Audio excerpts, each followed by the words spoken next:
Hi hello नमस्कार, कैसे हैं आप सब। आशा करता हूँ बहुत अच्छे होंगे। दोस्तों आज की वीडियो में हम लोग बात करेंगे, डिस्कस करने जा रहे हैं बिहार पुलिस का मॉडल प्रैक्टिस सेट नंबर 14, जो कि बिहार पुलिस की परीक्षा के दृष्टिकोण से बहुत ही महत्वपूर्ण है। तो बने रहिएगा वीडियो का लास्ट तक। और अगर आप चैनल पर नए हैं तो हमारे चैनल को सब्सक्राइब करके टेलीग्राम ग्रुप से जुड़ जाइए, क्योंकि इस सेट का जो क्यू रिवीजन है जो डेली हम लोग 10 बजे से क्यू टेलीग्राम ग्रुप में करते हैं, वही वो यही सेट रहेगा दोस्तों, जिससे कि आपको बहुत बेहतर सारा का सारा प्रश्न याद हो जाएगा। एवं परीक्षा के 1 से 2 दिन पहले जितना भी सेट करवाया गया है सारा का क्यूज के माध्यम से हम लोग रिवीजन भी टेलीग्राम पर करेंगे। तो टेलीग्राम से जरूर जुड़ जाएगा दोस्तों। तो चलिए दोस्तों शुरू करते हैं आज का क्वेश्चन, आज का सेट। और आज का हमारा पहला क्वेश्चन है, निम्नलिखित में से कौन सा शब्द तद्भव है। तो इसमें जो है दोस्तों वह लोटा। तो तद्भव तो आपको पता होगा दोस्तों, वो ये वैसा शब्द होता है जिसकी जो संस्कृत में नहीं रहता, तो ये हिंदी में है, तो लोटा हमारा सही हो जाएगा। अगला है, नवीन का विपरीतार्थक शब्द क्या है। तो नवीन का विपरीतार्थक हो जाएगा प्राचीन। आग में घी डालना मुहावरे का अर्थ क्या है। तो आग में घी डालने का मुहावरे का अर्थ है क्रोध को भड़काना। निपात मुक्ता कितने प्रकार के होते हैं। तो निपात मुक्ता 9 प्रकार के होते हैं। कितने प्रकार के? 9 प्रकार के। अगला हमारा, दुर्गम का विच्छेद क्या होगा। तो दुर्गम का विच्छेद होगा जो दोस्तों दुह प्लस गम। ऑप्शन नंबर सी हमारा सही हो जाएगा। राष्ट्रपति किस समास का उदाहरण है। तो राष्ट्रपति जो है दोस्तों वह तत्पुरुष का उदाहरण है। सेठ ने ब्राह्मण को गाय दी, इसमें कौन किस कारक की विभक्ति है। तो यह संप्रदान की। राष्ट्रीय में कौन सा प्रत्यय है। तो यह इसमें यह प्रत्यय है। अगला हमारा, निम्नलिखित में से कौन किरण का पर्यायवाची नहीं है। तो विभा जो है दोस्तों किरण का पर्यायवाची इसमें नहीं है। अगला हमारा, धोबी का कुत्ता न घर का न घाट का, लोकतियां का सही अर्थ क्या है। तो इसका जो सही अर्थ होगा वह कहीं ठौर ठिकाना न होना। ऑप्शन नंबर सी हमारा सही हो जाएगा। अगला, नाटक का स्त्रीलिंग क्या है। तो नाटक का स्त्रीलिंग हो जाएगा नाटिका। अगला हमारा, good sleep is necessary for good health. Option number B हमारा सही हो जाएगा। अगला, pick out the correct word. तो इसमें जो दोस्तों वो करेक्ट वर्ड है वो स्क्वेरल। क्या? स्क्वेरल यानी मिस गिलहरी। अगला, चूज द करेक्ट सेंटेंस। तो इसका जो हो जाएगा दोस्तों, this medicine are effective for curing cold. Option number A हमारा सही हो जाएगा। अगला, एंटोनिम्स ऑफ हॉलो। तो इसका जो एंटोनिम हो जाएगा सॉलिड। आगे मैथ का प्रश्न है, इसका हम आंसर बता दीजिए। आप वीडियो को पॉज करके सॉल्यूशन कर लीजिएगा और आंसर मिला लीजिएगा, क्योंकि वीडियो बहुत लंबा हो जाएगा दोस्तों। अगर फिर भी आप लोगों को चाहिए मैथ का भी सॉल्यूशन तो कमेंट करके बताइएगा, उसका अलग से हम बता देंगे। इसका जो आंसर हो जाएगा दोस्तों ये 12 हो जाएगा, इसका 4 हो जाएगा, इस प्रश्न का उत्तर 4 हो जाएगा, इस प्रश्न का उत्तर 9/40 हो जाएगा,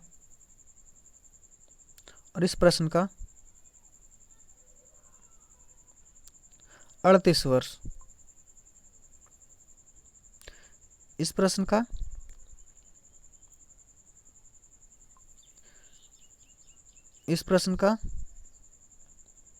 'डी' हो जाएगा। इसको सॉल्व करेगा तो इसका आ जाएगा 70 डिग्री। इसको सॉल्व करेगा तो 16:81, और 25 को इसको सॉल्व करेगा तो 25 नंबर का, तो इसका 21।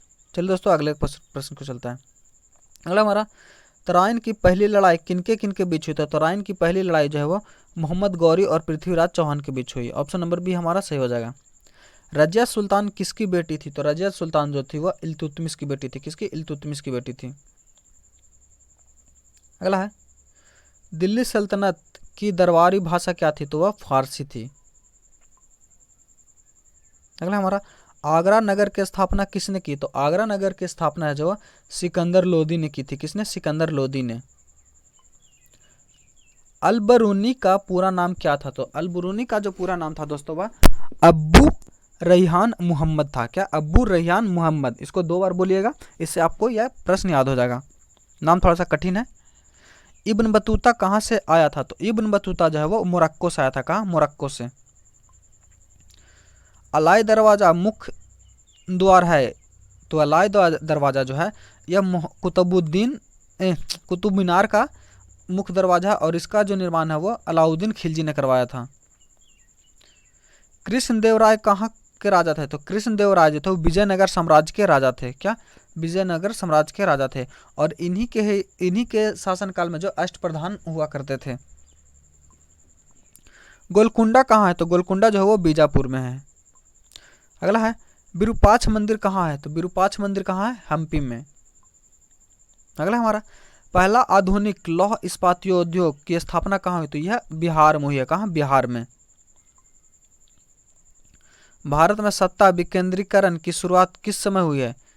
तो ये इसके जो है लॉर्ड रिपन के समय में। अगला है poverty and un British rule in India के लेखक कौन है? तो इसके जो लेखक है दादा भाई नौरोजी। क्या? दादा भाई नौरोजी। और दादा भाई नौरोजी ने ही इस पुस्तक में दैनिक राष्ट्रीय आय का जिक्र किया था। अगला है भारत में आधुनिक शिक्षा का जन्मदाता किसे कहा जाता है? तो यह जो किया जाता है आधुनिक शिक्षा का जन्म जो है जो चार्ल्स ग्रांट को कहा जाता है। किसको? चार्ल्स ग्रांट को। अगला है भारत में आधुनिक उद्योगों की स्थापना कब हुई है? तो यह 1850 ईस्वी में। ऑप्शन नंबर डी हमारा सही हो जाएगा। अगला हमारा भारत का एकमात्र राज्य कौन सा है जिसकी सीमाएं सिक्किम से नहीं मिलती है? तो वह पश्चिम बंगाल। मात्र एक वेस्ट बंगाल ऐसा राज्य है दोस्तों जिसकी सीमा जो है सिक्किम राज्य से मिलती है। मध्य प्रदेश में कितने राज्यों से घिरा हुआ है? तो मध्य प्रदेश जो वो 5 राज्यों से घिरा हुआ है। विश्व में सर्वाधिक ठंडे स्थान में दूसरे स्थान पर कौन है? तो वह द्रास जो कि जम्मू कश्मीर में है। अगला है भारत का सबसे लंबा रेलवे सेतु कौन सा है? तो यह जो है हमारा डिहरी ऑन सोन हो जाएगा। अगला है भारतीय प्रायद्वीपीय में उष्णकटिबंधीय साल वृक्ष वन कहाँ पाए जाते हैं? तो यह जो पश्चिमी घाट में पाए जाते हैं। साल के वृक्ष कहाँ पाए जाते हैं दोस्तों? पश्चिमी घाट में। भारत में किस खाद्य फसल का उत्पादन सबसे अधिक होता है? तो यह चावल का होता है। किस फसल के लिए चीनी की अधिकता आवश्यक है लेकिन जमाव नहीं? तो पानी की आवश्यकता जो है दोस्तों होती है लेकिन उसमें जाओ तो ये चाय चाय की खेती है जो पर्वतीय क्षेत्र में ढलान के ऊपर होती है जिससे कि पानी की आवश्यकता होती है और पानी सारा ढलान के माध्यम से नीचे आ जाता है। अगला हमारा महाराष्ट्र में सर्वाधिक मात्रा में पाई जाने वाली उपलब्धि मृदा क्या है? तो ये काली मिट्टी। क्या? काली मिट्टी। और इसे रेगुर मिट्टी भी कहते हैं। अगला है उस तिलहन पौधे का नाम बताइए जो भारत में बड़े पैमाने पर उगाई जाती है। तो वह कौन है दोस्तों? वह जो है तोरिया है। अगला हमारा दालचीनी पेड़ के किस भाग में एकत्र की जाती है? तो दालचीनी जो है वो पेड़ के छाल से एकत्र की जाती है, यानी ऑप्शन नंबर हमारा डी सही हो जाएगा। अगला प्रश्न है निम्नलिखित में से कौन सा शहर भूमध्य रेखा के निकट है? तो यह जो है दोस्तों कौन हो जाएगा? तो भूमध्य रेखा के निकट जो स्थित राज्य स्थान हो जाएगा दोस्तों वो हमारा ऑप्शन के अनुसार जो हो जाएगा वह विशाखापत्तनम हो जाएगा। अगला है भारत के विभाजन के समय जो सीमा रेखा खींची गई वह कहलाती थी? तो वह रेड क्लिफ कहलाती है, माफ कीजिए दोस्तों। अरब सागर में स्थित भारतीय द्वीपों की सर्वाधिक महत्वपूर्ण विशिष्टता क्या है? तो यह जो है दोस्तों इसकी जो महत्वपूर्ण विशिष्टता है वह क्या है? तो वो जो है वे सभी प्रकार के प्रवाल उद्गम के हैं। ऑप्शन नंबर बी हमारा सही हो जाएगा। अगला है दिसंबर में किस स्थान पर अधिकतम सौर ऊर्जा प्राप्त की जा सकती है? तो वह जो है दोस्तों कहाँ? चेन्नई में। कहाँ? चेन्नई में, ऑप्शन के अनुसार। अगला है चिल्का झील किसके पालन के लिए प्रसिद्ध है? तो चिल्का झील जो है वह झींगा पालन के लिए प्रसिद्ध है। अगला है किस उच्च न्यायालय में न्यायाधीशों की संख्या सबसे कम है? तो वह सिक्किम उच्च न्यायालय में। भारत के किसी राज्य की राज्यपाल बनने वाली प्रथम महिला कौन थी? तो वह सरोजिनी नायडू थी। कौन? सरोजिनी नायडू। किसकी अनुमति के बिना राज्य की विधानसभा में कोई धन विधेयक पेश नहीं किया जा सकता? तो वह राज्यपाल के अनुमति के बिना। योजना आयोग का नया नाम क्या है? तो योजना आयोग का नया नाम जो है वह नीति आयोग है। क्या? नीति आयोग। अगला है योजना आयोग है, तो योजना आयोग जो है वह स्व परामर्शी संस्था है। क्या? परामर्शी दात्री संस्था। ऑप्शन नंबर सी सही हो जाएगा। अगला हमारा क्षेत्रीय परिषदों का गठन किसके द्वारा होता है? तो यह राष्ट्रपति के द्वारा होता है। अगला हमारा योजना आयोग का अध्यक्ष होता है, तो योजना आयोग के अध्यक्ष होते हैं प्रधानमंत्री होते थे, लेकिन अब इसकी जगह पर नीति आयोग आ गया है। राज्यों के वित्तीय आवंटन किसकी संस्तुति पर होता है? तो यह वित्त आयोग की संस्तुति पर होता है। अगला हमारा भारत के किस प्रकार की प्रशासनिक सेवाएं हैं? तो भारत में जो है दोस्तों वह अखिल भारतीय सेवाएं, केंद्रीय सेवाएं एवं प्रांतीय सेवाएं सभी प्रकार के। ऑप्शन नंबर डी हमारा सही हो जाएगा। वित्त आयोग के अध्यक्ष के अतिरिक्त सदस्य होते हैं, तो वह 4। कितने होते हैं? 4 और। निम्न में से कौन सा समवर्ती सूची का विषय नहीं है? तो इसमें जो है दोस्तों वह लोक स्वास्थ्य जो है जो वह राज्य सूची का विषय है। अगला हमारा संविधान संशोधन नहीं किए जा सकते, तो वह जो दोस्तों जनमत संग्रह से। क्या? जनमत संग्रह से संविधान संशोधन नहीं किए जा सकते हैं। अगला है गणतंत्र होता है जहां राज्य अध्यक्ष वंशागत रूप से ना हो, तो ऑप्शन नंबर डी हमारा सही हो जाएगा। अगला है किसी राजनीतिक दल को राष्ट्रीय दल के रूप में मान्यता दी जाती है कब? जब वह राष्ट्रीय चुनाव में कुल मतदान का कम से कम 5% प्राप्त कर ले, तो ऑप्शन नंबर बी जो है हमारा सही हो जाएगा। अगला प्रश्न है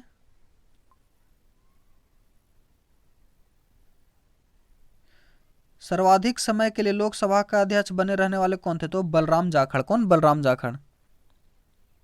अगला हमारा ठंड के दिनों में लोहे के गुटके और लकड़ी के गुटकों को प्रातः काल में छुए तो लोहे का गुटका ज्यादा ठंडा होता है। क्योंकि जो दोस्तों इसमें लकड़ी की तुलना में लोहा उष्मा का अच्छा चालक है। ऑप्शन नंबर बी हमारा सही हो जाएगा। अगला है